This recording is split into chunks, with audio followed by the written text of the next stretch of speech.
This is Miss O. Miss O is a senator, a public official who is aiming to be re-elected on the upcoming 2025 election. But Senator O has a couple of problems. One is that she doesn't have enough fund and capital for the campaign.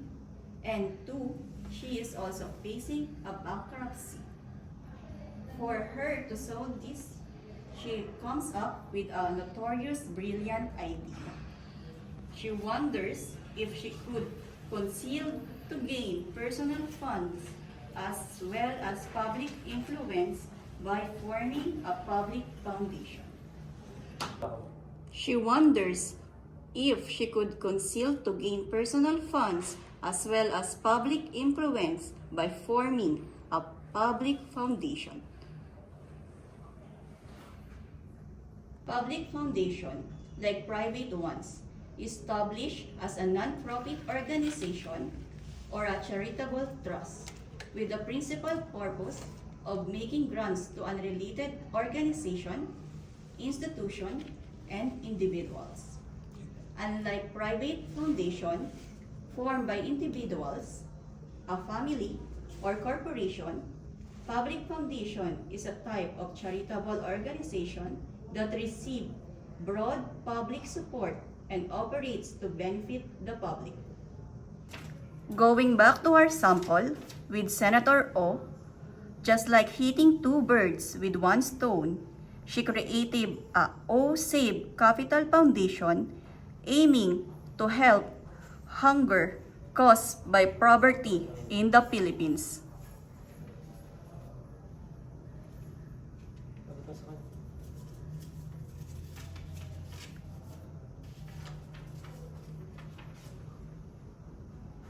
Forming a foundation does not require shareholders, but only Ms. O can do is to form a governing body which is assigning the board, which are Ms. O's party list members. An initial fund of 1 million pesos shared by the board itself and some legal paperwork required by law, including the plan of operations.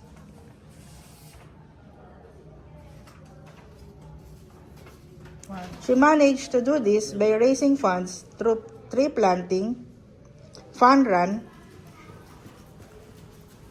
and concert for a cause. Some of the collected funds to be pocketed by Ms. O and her associate managed to be concealed by her accountant as expenses.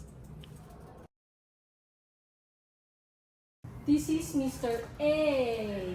He is an owner of Fantastic Tree Corporation that deals with manufacturing and trading of tissue paper all over Asia. He earned large sum of money from the business and trying to avoid tax by distributing his wealth to his family members. To execute this, he comes up with an idea forming a private foundation which is named Sagip Sakuna,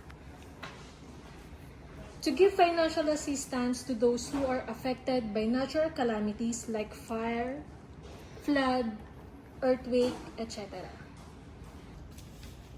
To do this, Mr. A contacted Mr. Ramon Fonseca Mora, one of the co-founder of Mossack Fonseca and Company. It is a Panamanian law firm and a corporate service provider of offshore financial services to set up foundation, and appoints Ms. O to act as a managing board that governs the asset of foundation. The foundation will be set up in an offshore country in Panama.